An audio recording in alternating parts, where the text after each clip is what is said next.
Filipina. Panas, sesak, dan padat dengan lebih 100 juta penduduk. Di mana 6% daripadanya tiada pekerjaan. Negara di mana jurang antara kaya dan miskin makin hari semakin besar. Masalah paling utama. Dadah. Segala macam dadah ada di mana-mana dan senang diperoleh. Namun bagi mereka yang berurusan dengan dadah, lambat laun akan berakhir di sini, penjara Kota Batu Selatan. Mereka pengedar dadah, perogol, dan pembunuh. Sama ada bersalah atau tidak, semua tahanan sedang tunggu hari perbicaraan. Antara sesak dan terdesak, mereka tetap tunggu dengan sabar sampai beberapa tahun. Di sini, tempat ujian kesabaran dan kepanasan. Perebutan kuasa antara pengawal di luar dan tahanan yang mengawal dari dalam penjara itu sendiri. Bertahan hidup dalam ruang yang sempit, tanpa tahu bila akan dibebaskan dari penjara yang paling padat di dunia, iaitu penjara Kota Batu Selatan. Setiap hari, ada saja tahanan baru tiba di penjara Kota Batu Selatan. Sekalipun penjara itu sudah penuh sesak dan tidak lagi mampu tampung penghuni baru. Inilah kali pertama lelaki ini melihat sendiri keadaan sebenar dari dalam penjara. Dia ditahan reman sebab cuba bunuh seorang wanita. Dia tikam dengan senjata tajam. Secara teknikal, penjara Kota Batu Selatan untuk tahanan reman. Kebanyakan tahanan di sini belum lagi jatuh hukum. Mereka masih tunggu hari perbicaraan, tetapi entah bila masanya, tiada siapa yang pasti. Sama ada bersalah ataupun tidak. Ada yang hanya tunggu beberapa bulan saja. Tetapi ada yang harus tunggu hingga bertahun-tahun lamanya. Sama ada pengedar dadah, pembunuh, mahupun perogol. Tidak peduli. Apabila berada di dalam penjara, semua itu sudah jadi, tidak penting lagi. Apa yang penting, macam mana mahu terus bertahan. Lelaki ini belum tahu lagi bala jenis apa sedang tunggu dia di sebalik tembok batu, satu daripada penjara paling padat dan sesak di dunia.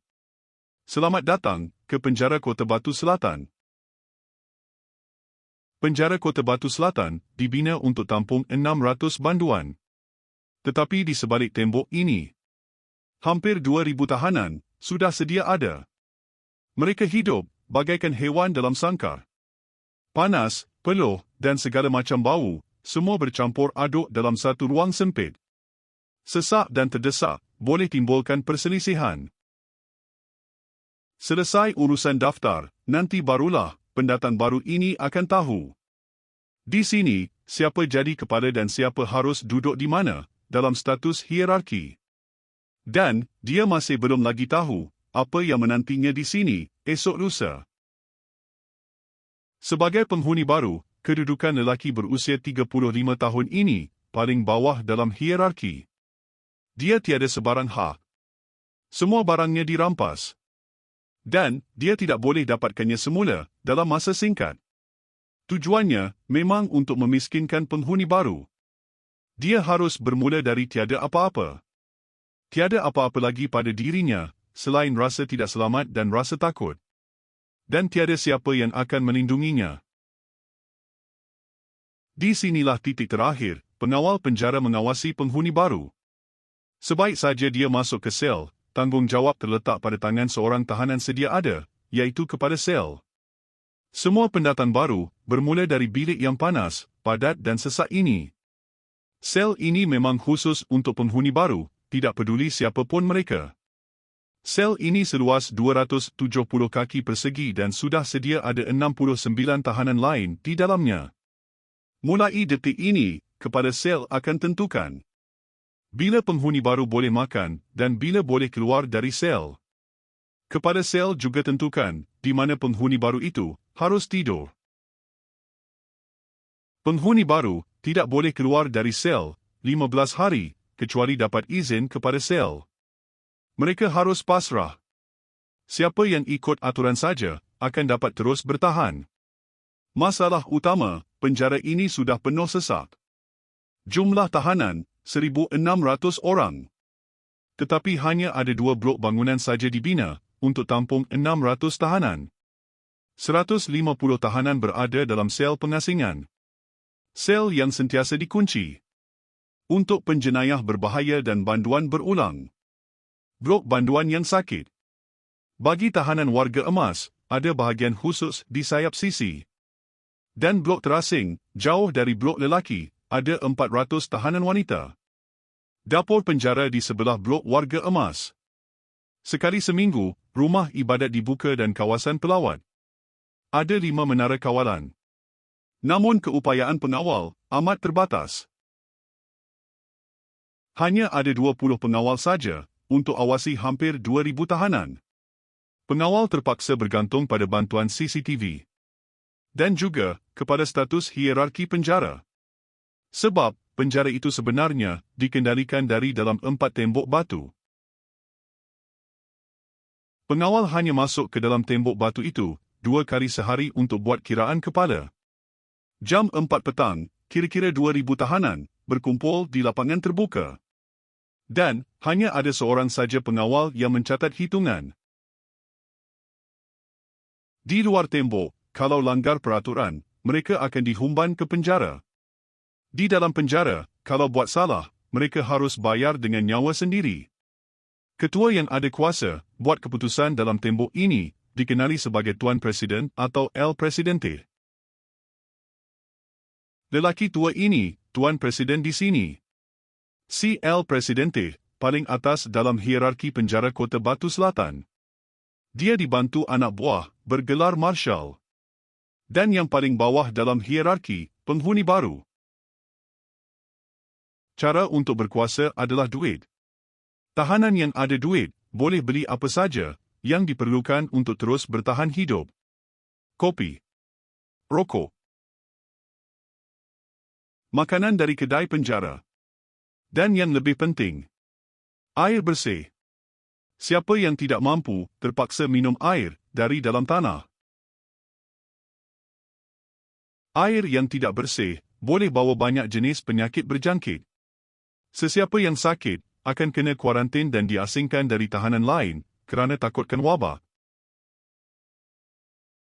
Hanya seorang tahanan saja tidak pernah rasa takut, iaitu si Tuan Presiden.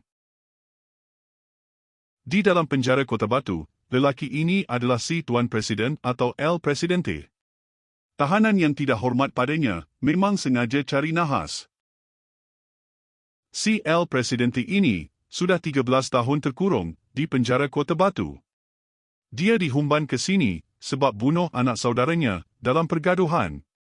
Sekarang, dia sudah menjadi orang yang paling berkuasa dalam penjara Kota Batu Selatan. Sebab, dia datang dari keluarga kaya raya. Di dalam penjara, kekayaan, simbol status dan kuasa. Hukuman ke atasnya belum lagi diputuskan. Dan, sampai sekarang masih menunggu. Tetapi dia tunggu dengan segala macam keistimewaan yang tiada pada tahanan lain. Tiada siapa berani buat hal dengan El Presidente ataupun anak buahnya, Marshal. Malahan, pengawal penjara pun serahkan tugas penting kepada Marshal, iaitu mengunci pintu sel. Pada jam 5 petang, hampir 2,000 tahanan harus kembali semula ke sel masing-masing. Siapa yang degil pada Marshal, pasti akan kena bedok dengan kayu cotah. Sistem presiden dalam penjara nampaknya berjalan lancar, berdasarkan pada rasa hormat dan rasa takut. Pengawal bergantung pada hierarki tahanan yang berkuasa di situ. Satu tingkat di bawah Marshal, Ketua Sel. Ketua Sel sekali lagi buat kiraan kepala. Tiada siapa pun boleh terlepas. Tahanan baru mula kena belajar fahami cara kerja dan aturan main di dalam penjara. Pengawal hanya perlu buat satu saja kerja paling mudah, iaitu mengetip mangga pada pintu sel. Dan tinggalkan penjara itu bersama penghuninya. Tahanan terkurung 12 jam dalam sel masing-masing. Penjara yang dibina untuk 600 tahanan kini penuh sesak dengan hampir 2,000 orang. Ketika ini, tiada sebarang bekalan minuman atau makanan. Maka, bermulalah perjuangan untuk terus hidup. Berjuang untuk dapatkan ruang. Berjuang dapatkan udara untuk bernafas.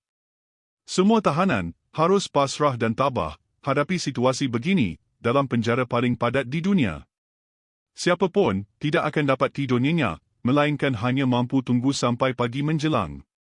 Apabila pagi menjelma, mereka akan ulangi semula rutin yang sama, sampai tiba satu malam lagi. Dan apabila malam menjelma, seluruh penjara diselubungi kegelapan.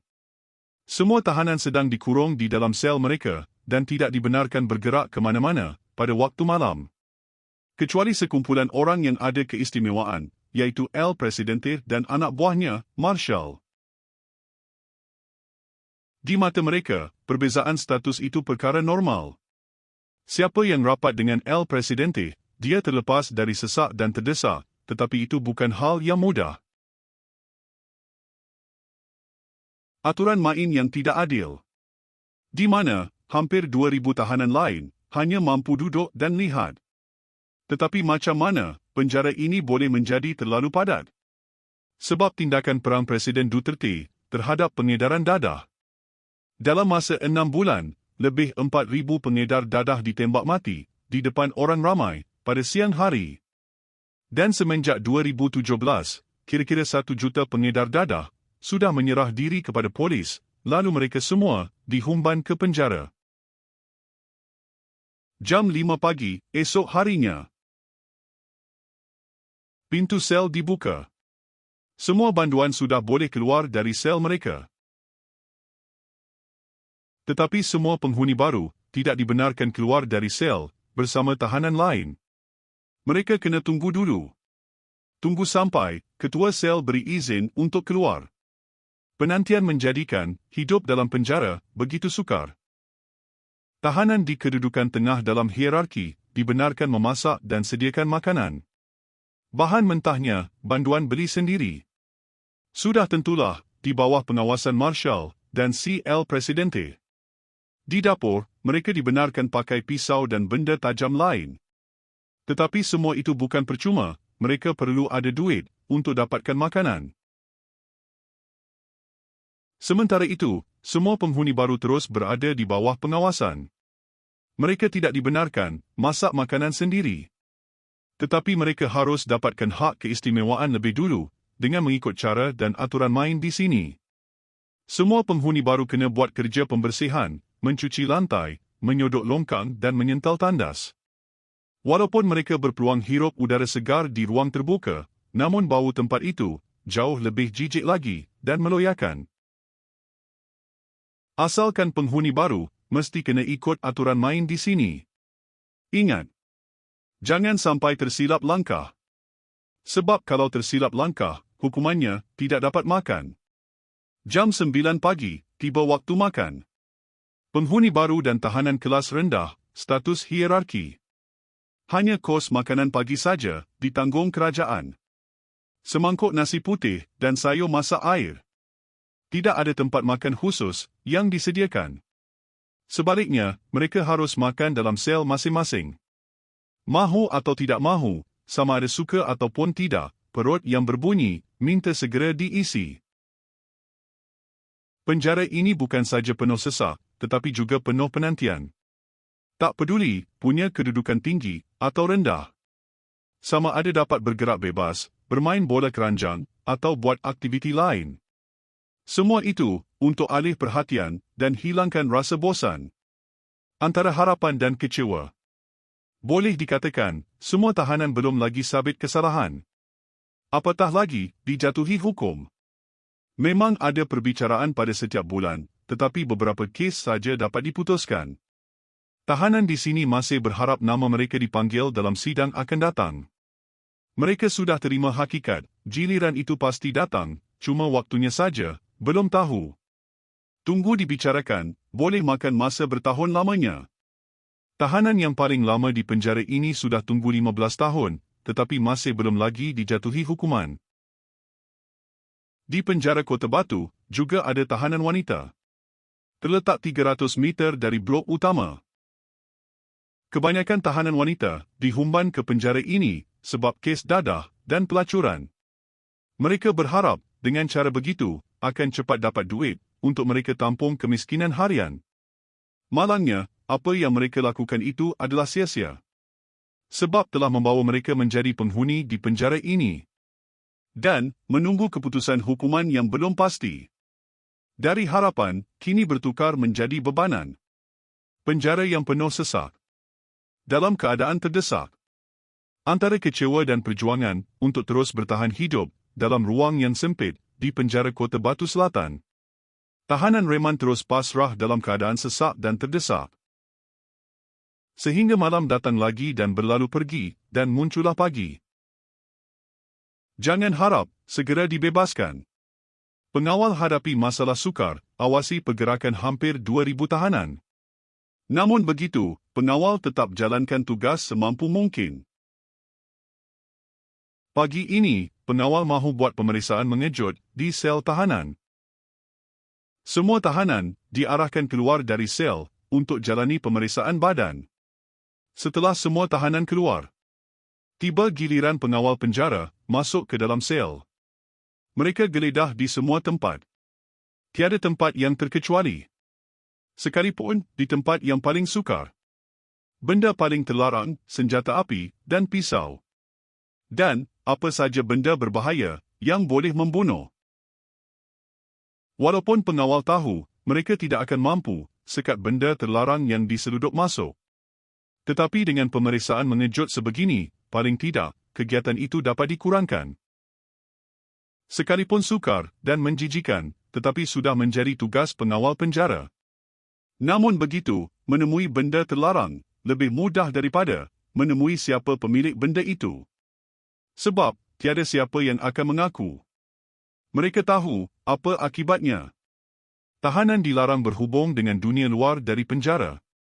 Sesiapa yang didapati simpan telefon akan hilang hak terima pelawat pada hujung minggu.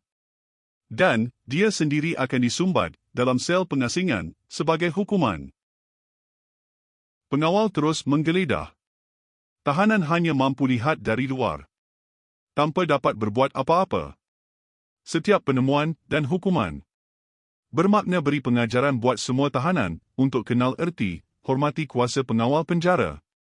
Penghuni baru harus cepat belajar siapa yang patut dihormati. Walaupun penghuni baru diberi tempoh 1 jam berada di luar sel, tetapi itu bukan percuma. Di dalam penjara, semua perlukan duit. Sekalipun sekadar mahu duduk atas bangku, tetap kena bayar dulu. Sekalipun hanya untuk menghirup udara segar dengan lebih selesa. Di sini, memang tiada apa yang percuma. Udara pun kena bayar. Memang, penghuni baru patut tiada apa-apa. Kecuali rasa hormat dan rasa takut kepada orang lain.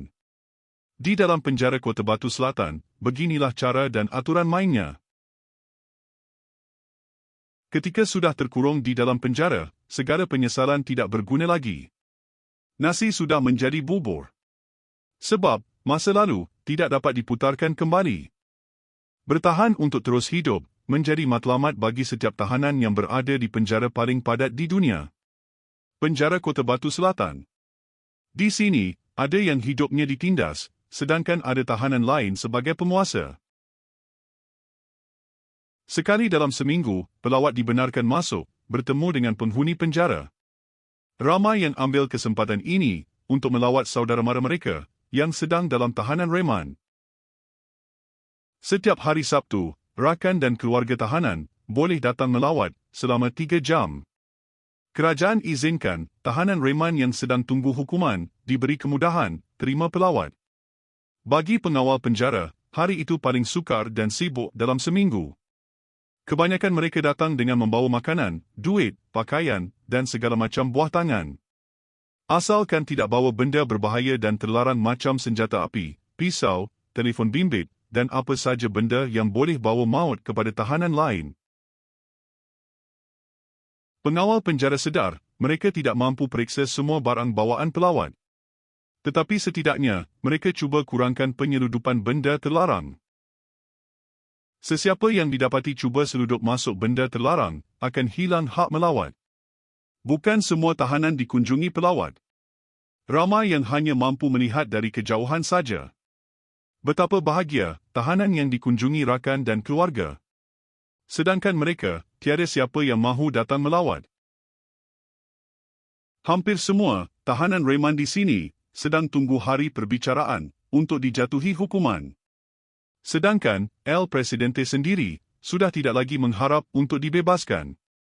Dia sudah putus asa dan tidak mahu cuba lagi kesekian kalinya untuk dapatkan tarikh perbicaraan.